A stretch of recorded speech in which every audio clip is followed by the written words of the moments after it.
Hi, Kiko.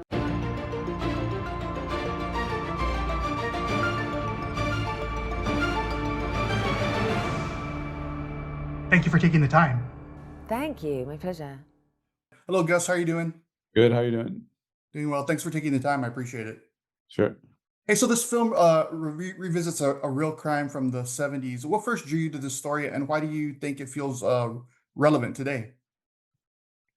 Well, my original attraction was just the character of Tony Hmm. Christmas.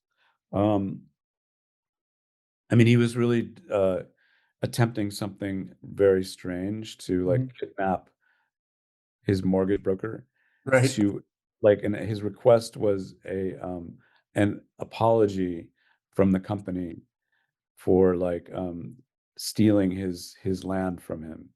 He Right.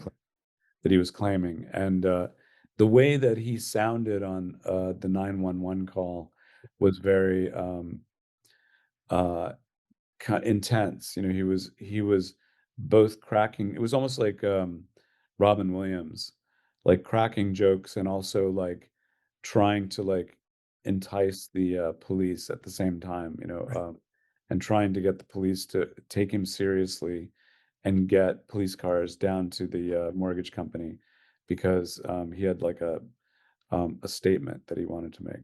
Yeah. Now you mentioned him making jokes and things like that. This event at the time, well, now even was a spectacle when it happened. How did you avoid sensationalism in the film itself? Having that there. Um, how avoid it? Avoid sensationalism Hmm. for Tony himself, Correct. Yes. or what do you mean? Or for Tony himself, or just for the idea, just behind it. I mean, it was if something like that happened, it would probably be all over TMZ, and it'd be the craziest stories coming out of it. But that's not what you focused on in this film, Well, I mean, we were trying to focus on the media that was like taking his story right?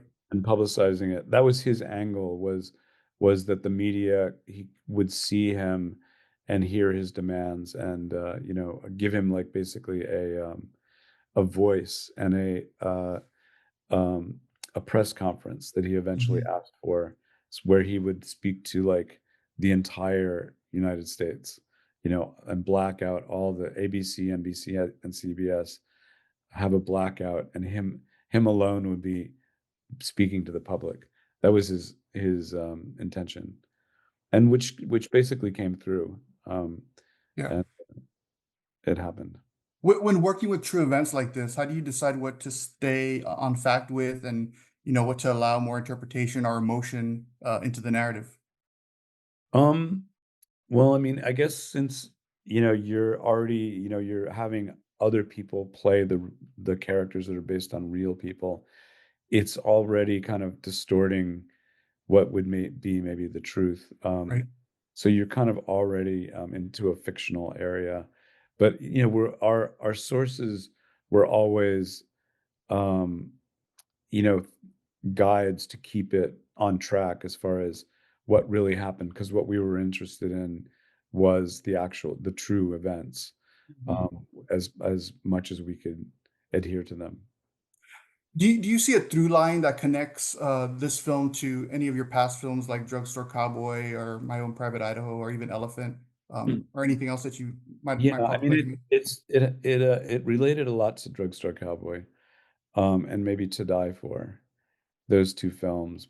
Mhm. To Die For because of the media, Right. uh, angle, and Drugstore Cowboy more like for the maybe, small time crime angle. And just overall, how's your story approach to storytelling changed over the years, especially when dealing with more moral ambiguous material like this? Say that again? How has your approach to storytelling changed over the years, just as a filmmaker that deals sometimes with morally ambiguous material? I don't know if it's changed. I I think that I'm, uh a lot of times interested in like the press coverage of morally ambiguous characters and stories, and sometimes like there seems to be um a possibility to answer some questions through fiction, um, that are coming up because of the, um, media coverage of those same stories. Yeah, I was actually just thinking about that. We just had January 6th happen, and I was wondering why nobody's made a film about that yet. So maybe that'll happen. Yeah, that's an idea. Just my last question, but at this stage of your career, what excites you the most about taking on a new project? Is it the story? Is it collaborating like somebody like Al Pacino for the first time? Is it taking risk still? Um, you mean the idea of making a Making a new movie, what kind of the kind of new what's movie? your appetite? Yeah.